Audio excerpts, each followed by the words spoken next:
Hello, beautiful people! Kamusta na kayo? I have a short story for you guys. So, this is a real-life story of one of the haunted mansions in the US. So, some of you might have heard this story. This is the story of the LaLaurie Mansion.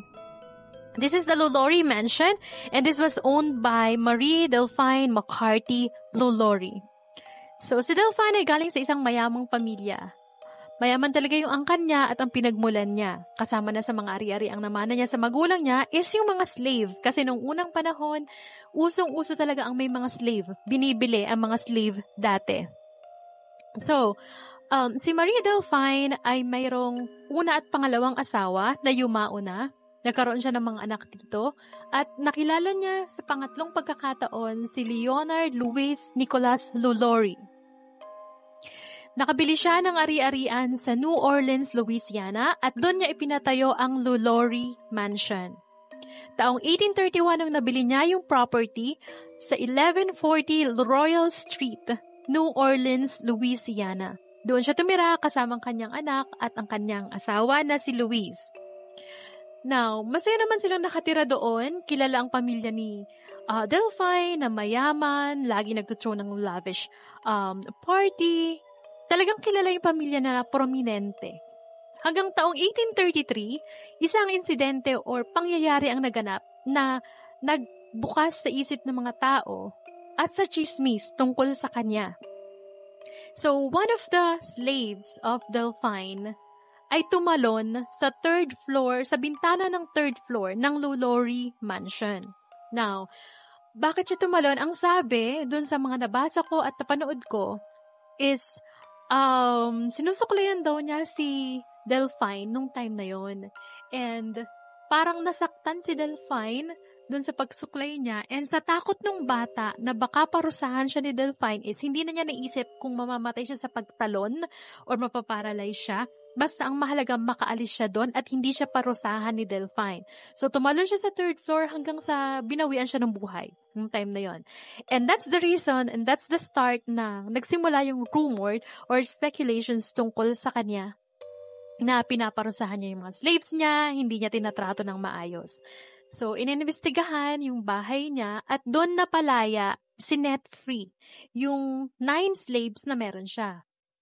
So nakalaya yung 9 slaves. However, matalino kasi si Delphine.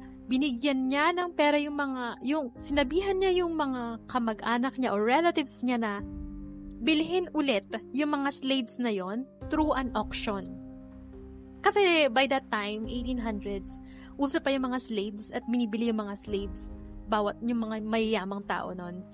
So, nabili ulit yung 9 slaves na yon at naibalik sa kanya. So, nung time na yon, naibalik sa kanya yung mga slaves, dumaan ang isang taon. Taong 1834, isang pangyayari ang naganap na lubusang nagpalaya sa mga slaves at nagbukas ng katotohanan kung ano yung ginagawa niya sa mga slaves niya. Isang sunog ang naganap sa LaLaurie Mansion nung time na yon. Kalahati or isang part ng mansion talaga ang halos mapuno ng apoy or masunog nung time na yon. And dahil sa laki ng sunog na yon, parang naisip ni Delphine na iimbestigahan yung bahay niya dahil sunog, pupuntahan yung loob, titingnan, and doon na marireveal yung mga secrets niya. So, ang ginawa ni Delphine is tumakas siya, kasi alam niya na makuhuli na siya that time. Tumakas siya by boat, papuntang Paris, France. Now, ano ba yung nakita sa bahay niya? Pagpasok naman mga investigador sa bahay niya or ng mga pulis, investigahan ng tungkol sa sunog, doon nila nakita yung mga slaves ni Delphine in very disgusting condition na hindi mo may isip na kayang gawin ng isang tao sa kapwa niya. Isa sa mga slaves niya is yung halos bukas na yung mata kasi yung palibot ng mata niya, tinanggal na yung balat at laman, kitang-kita na talaga yung loob ng mata.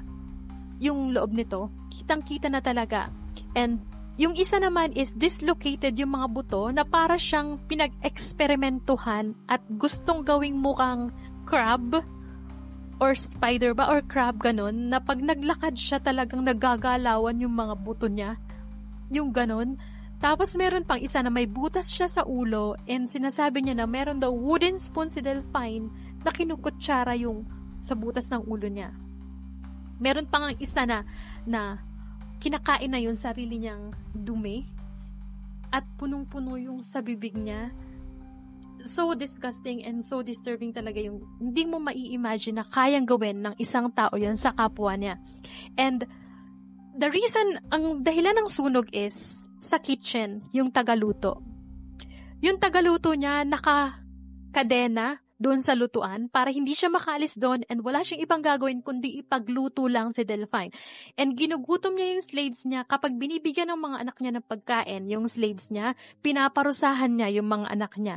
So wala silang choice, wala talagang kakainin yung mga slaves niya pag hindi niya talaga ginustong bigyan. So, kaya daw nag-umpisa ng sunog yung taga-luto is para daw makalaya na siya kay Delphine. Or para mamatay na siya, matapos na yung buhay niya. And hindi na siya parusahan ni Delphine dahil natatakot daw siya na baka one day, magkamali siya ng gagawin at parusahan siya ni Delphine, dalhin siya dun sa 3rd floor sa isang madilim na kwarto or dark room yat ang tawag nila doon na lahat daw ng pumapasok na slave doon, hindi na nakakalabas ulit. Hindi na nakakabalik. So, natatakot siya na baka mamaya dalhin siya doon pag nagkamali siya. Kaya, minabuti na niya na mag-umpisa ng sunog para tapusin lang din siguro yung buhay niya. So, that's the story. Kaya nag-umpisa yung sunog. At napalaya ng tuluyan yung mga slaves niya. Yung iba ginamot, ni-rescue. Yung iba wala na talagang nagawang. Kasi yung iba wala nang buhay, nakita doon. So, ganun yung nangyari. So, since nakatakas si Delphine and yung bahay niya is nabili yung property, binili nung sumunod, and nung inayos na yung property, ang nakaka-disturbing pa dyan is ang daming nakuhang buto ng mga construction workers sa lupa at sa mga pader. Kasi 'di ba, yung pader nila doon parang hindi naman tulad sa atin na concrete talaga.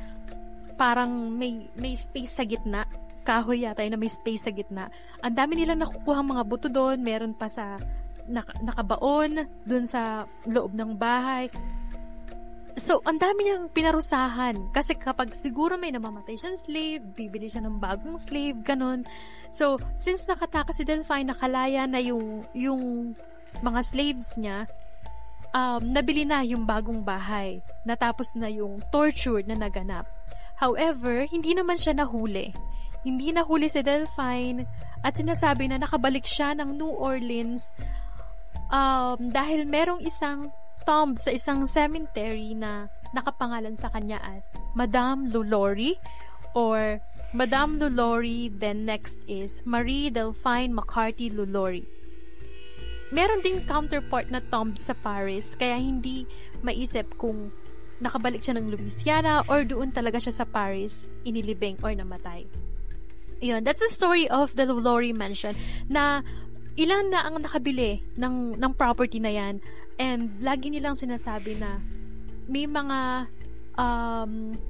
creepy experiences yung ibang mga tao na pumupunta dyan kapag nangyayari. Kasi hindi mo naman may ipagkakaila na meron talagang creepy na mangyayari dyan or mga kakaibang pangyayari sa loob niyan kasi nga sa dami na ba naman ng pinarusahan at namatay na slaves dyan, hindi ka ba naman mababother or, di ba, matatahimik ba yung kaluluwa mo kung ganun yung pagkamatay na ginawa sa'yo, tinorture ka talaga.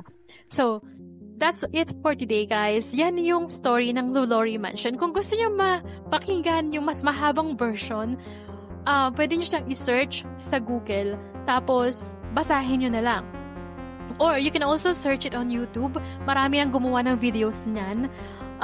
The LaLaurie Mansion. Mas mapapakinggan nyo ng maayos and mas mahaba yung kanila. Yung saan kasi sinort ko lang para lang mai-share ko sa inyo.